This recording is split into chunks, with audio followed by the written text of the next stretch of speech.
بسم اللہ الرحمن الرحیم. انہو یہ تضمین ہے. تضمین سمجھتے ہو؟ نیچے لکھا ہے ادخال الہی. حضرت کی اصطلاح مولانا حسین علی صاحب کی ادخال الہی، اور اس کو تضمین کلام الہی بھی آپ کہہ سکتے ہیں. فرمایا کہ یہ تضمین اور ادخال ہے. انہو من یات ربہ مجرما، بے شک جو شخص آئے گا اپنے رب کے پاس مجرم بن کر. نیچے لکھا ہے مشرک بن کر آئے گا. مجرمن فإن لہ جہنم، بس بے شک بات سے اس کے جہنم ہے، یہ اس کا نتیجہ ہے. لا یموت فیہا، نہ مرنے پائے گا اس جہنم میں. ولا یحیا، اور نہ جینے پائے گا، نہ مرنے جوگا نہ جیون جوگا. مطلب یہ ہے موت بھی نہیں آئے گی اور عذابوں میں کمی بھی نہیں ہوگی. تجھے محاورہ تن فرمایا گیا، نہ مرے گا نہ جیے گا، یعنی نہ زندگی کا مزہ نہ موت نصیب ہوگی. دنیا میں تو زندگی سے جب تنگ آ جاتا ہے کہتا ہے مر جاؤں گا، لیکن وہاں موت نہیں ہوگی. اسی لیے کہتے ہیں جو مر کے بھی آرام نہ سکون نہ پایا تو کدھر جاؤں گا. یہ وہی ہوگا یموت فیہا بلا یحیا. یہ ایک جملہ میں قیامت کا میزان حساب سب کچھ بتا دیا کہ قیامت کے دن جو آدمی مشرک اٹھے گا، مشرک ہونے کی حالت میں اللہ کی عدالت میں پیش ہوگا، اس کے لیے جہنم ہے اور ہمیشہ جہنم میں رہے گا. وَمَن يَأْتِهِ مُؤْمِنًا، اور جو آدمی آیا اس اللہ کے پاس قیامت کے دن مؤمنا، اس حال میں کہ موحد تھا، مومن تھا. قد عمل الصالحات، ایک عقیدہ ٹھیک تھا، دوسرا تحقیق عمل کر چکا تھا. الصالحات، صالح نیک بھلے عمل کر چکا تھا. فَأُولَئِكَ لَهُمْ الدَّرَجَاتُ الْعُلَىٰ، ان کے لیے کئی درجات ہوں گے، بہت اونچے بڑے بڑے درجات ہوں گے، بہت اونچے درجات ہوں گے. الدرجات العلیٰ، جنات عدن، باغات ہمیشہ کے، تجری من تحتہا، جاری ہوں گے ان کے نیچے سے، الانہار، کئی نہریں، خالدین فیہا، ہمیشہ رہنے والے ان باغات میں. ذالکا، اور یہ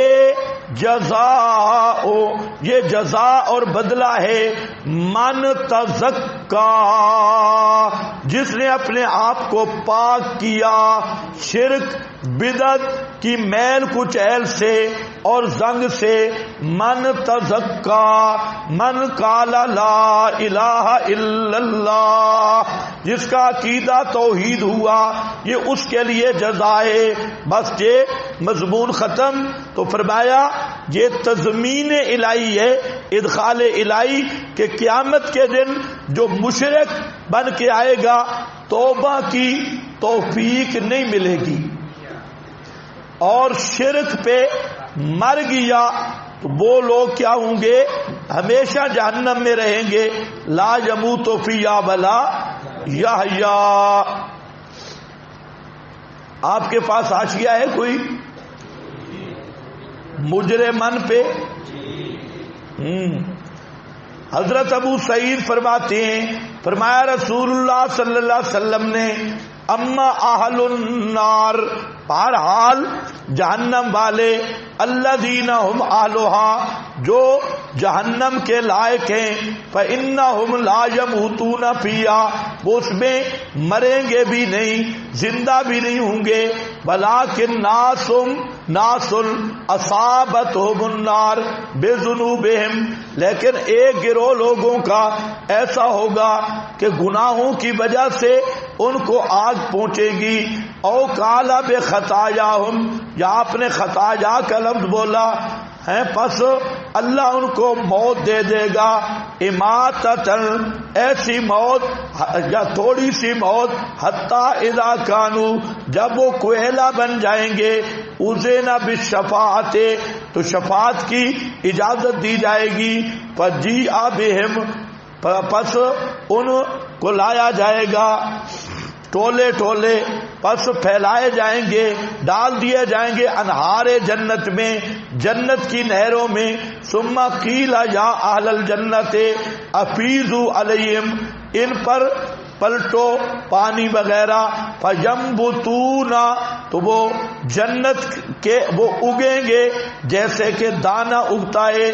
تکون فی حمیل السیل، تو فقال رجل من القوم، ایک آدمی نے کہا قوم سے، کانا رسول اللہ صلی اللہ علیہ وسلم قد کانا بل، آپ نے ایسے بیان کی مثال جیسے آپ دیہات میں رہتے ہو کہ دانے جو ہیں وہ سیل پانی سے جیسے اگتے ہیں نا، تو اس طرح وہ جنتیوں کا وجود اگے گا جنت کی نہر میں. وہ جو جہنم سے نکل کے جائیں گے نہر میں صاف ہونے کے لیے. تو راوی کہتا ہے کہ آپ نے نقشہ ایسا پیش کیا جیسے آپ نے بادیہ دیہات کا پورا مشاہدہ کر رکھا ہے. کوئی سمجھے اس موت سے کیا مراد ہے؟ اماتتن، یہ موت جو ہے حقیقتاً نہیں ہے، اسی لیے آگے آیا فَأَمَاتَهُمْ إِمَاتَةً، یہ ایک قسم کی بے ہوشی ہوگی. اللہ تعالیٰ ان پہ بے ہوشی طاری کریں گے. حقیقتاً تو پہلے آپ پڑھ چکے ہیں، موت ذبح ہو جائے گی تو ان پر بے ہوشی کی حالت طاری ہوگی. اور یہ وہی گروہ ہے مباہدین کا جن کو جہنم سے نکال کر جنت میں ڈالا جائے گا. یہ اسی پر ہے، مسلم شریف رقم الحدیث 185. دوسرا حاشیہ کہاں ہے؟ الدرجات العلا، بڑے درجات. اس کی تفصیل نبی کریم علیہ السلام نے فرما دی. ان اہل الجنت، جنت والے دیکھتے ہوں گے بنگلوں کو جنت میں جیسے تم دیکھتے ہو ستاروں کو آسمان میں. یعنی یہ بھی تشبیہ ہے کہ جس طرح ستارے کئی آپ سے بلندی میں ہیں، گروہوں میں ہیں، اور ستاروں کے درمیان فاصلے ہیں، اسی طرح اہل جنت کے بھی آپس میں کیا ہوں گے؟ فاصلے ہوں گے. اور درجات کے اعتبار سے تو اگلی حدیث میں حضرت انس کہتے ہیں کہ جب حارثہ جنگ بدر میں شہید ہو گیا، وہو غلام، تو اس کی امی آئی نبی کریم علیہ السلام کے پاس. فقالت یا رسول اللہ، اس نے کہا اللہ کے رسول، تحقیق آپ جانتے ہیں منزلۃ حارثہ کا درجہ جو مجھے حاصل ہے، اگر وہ جنت میں ہے تو میں صبر کروں گی اور ثواب کی نیت. تو آپ نے فرمایا کہ آبا جنت واحدہ، تو کیا سمجھی ہے کوئی ایک جنت ہے یا انہا جنان کثیرۃ، یہ بہت ساری جنتیں ہیں. وَإِنَّهُ لَفِي جنت الفردوس، اور حضرت حارثہ جنت الفردوس میں ہے. یہ بخاری کی روایت ہے. عن ابی سعید الخدری فرمایا کہ ان اہل الجنہ، یہاں پر بھی وہی چیز آئی. مطلب یہ ہے کہ جنت میں کئی باغات، کئی مراتب، کئی منزلیں، کئی بلڈنگیں، کئی درجات ہیں، اور حسب مراتب وہ درجات اہل جنت کو ملیں گے. باقی ذالک اس میں اللہ رب العزت نے ضابطہ بیان کیا ہے کہ جنت کی قیمت توحید ہے. جنت اتنی سستی نہیں جتنے رہبنڈیوں نے کر دی ہے. وضو کرو تے جنت، استنجا کرو تے جنت. اور جنت کے لیے اصل سرمایہ توحید ہے. اس لیے فرمایا کہ یہ جزائے اس آدمی کی من تزکا، جس نے، تزکا کا معنی اوپر لکھا ہے من قال لا الہ، جس نے عقیدہ درست کیا. اور عقیدہ توحید یہ اصل العقائد ہے. اور یہ بھی ذہن میں رکھ لو، اگر توحید سمجھ آ جائے تو یہ ایک ایسی نعمت ہے کہ توحید صحیح معنوں میں سمجھ آ جائے تو اس کی برکت سے آدمی ہر الحاظ سے محفوظ رہتا ہے، ہر زندگی سے محفوظ رہتا ہے، ہر عقیدہ کی گڑبڑ سے محفوظ رہتا ہے. اور اگر عقیدہ توحید کو نہیں سمجھ سکا تو وہ چاہے جتنے دوسرے عقائد ہیں، جو عقیدہ توحید کو نہیں سمجھا وہ ختم نبوت کو بھی نہیں سمجھا، وہ عظمت صحابہ کو بھی نہیں سمجھا، اور وہ اعمال کی حقیقت کو بھی نہیں سمجھا. یہی تو وجہ ہے کہ توحید یہ اصل الاصول ہے اور تمام عقائد صحیحہ کی چابی اور کنجی ہے. جو توحید سمجھ گیا، ایک تو ہے نا زبانن، ایک ہے فہمن اور حالن. توحید حالی بن جائے، دل میں اتر جائے تو یہ توحید ہی مزکی ہے. اور یہی ہے من تزکا، یہی ہے من تزکا.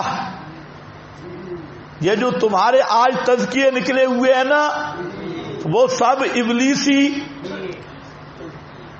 تلویث ہے، وہ تزکیہ نہیں. پیغمبر نے جو تزکیہ کیا جو زکیہم، قرآن کے ذریعے کیا، شرک سے پاک کیا. اب سوال ہے، پہلے بھی میں نے ذکر کیا، کتنے تعجب کی بات ہے کہ مزکی اعظم محمد مصطفیٰ صلی اللہ علیہ وسلم، اور آج کا صوفی اس نے نصاب الگ بنا لیا ہے تزکیے کا. تو سوال یہ ہے کہ جب مزکی اعظم محمد مصطفیٰ صلی اللہ علیہ وسلم ہے تو محمدی نصاب سے تزکیہ کیوں نہیں کیا جاتا؟ صوفیوں کے نصاب سے تزکیہ کیوں ہوتا ہے؟ یہ بات قابل فہم ہے اور سمجھنے کے لائق ہے کہ ادھر حوالہ دیتے ہیں جی یزکیہم سے تصوف مربجہ ثابت ہے. تو ہمارا سوال ہے کہ یزکیہم میں جو مزکی ہے اس کا نصاب تزکیہ کیا تھا؟ اس مزکی اعظم نے تزکیہ کس کے ذریعے کیا؟ قرآن کے ذریعے. سمجھ گئے میری بات؟ اور قرآن تزکیہ کہاں سے شروع کرتا ہے؟ دل سے. اور کس چیز کا تزکیہ شروع کرتا ہے؟ تطہیر. قرآن کی تطہیر کا کیا ترتیب ہے؟ عقیدے کی اصلاح. اور عقائد میں آپ قرآن کو دیکھ رہے ہیں، سب سے پہلے کس کو لیتے ہیں؟ توحید کو. شرک نکلے توحید آئے، یہ ہے قرآنی ضابطہ تزکیہ. اس لیے فرمایا من تزکا، مت فضائل کی طرف جانا. اس سنجے سے مغفرت نہیں ہوگی. مسواک بے شک 4 جھاڑیاں کاٹ کے سامنے والا جیب، سائڈ والا جیب، شلوار والا جیب سارے بھر لے مسواک سے. مسواک سے جنت نہیں ملے گی، جنت ملے گی من تزکا. شرک کی گندگی دور کر، بدعت کی میل دور کر، اور کفر زند کا اس کا میل کچیل دور کر، اور اللہ کی کتاب کے مقابل روایتوں کا روب دور کر، اور قانون الہی کے مقابل قانون طاغوت کی ہیبت اور اس کی رنگینی دور کر. من تزکا، دل کو پاک کر لے قرآن مقدس کے آب حیات سے، اور اسی سے دلوں کی میل کو اتار. کفر، شرک، زند کا الحاد سب سے دور کر، تو یہ جنت ذالک جزاء من تزکا.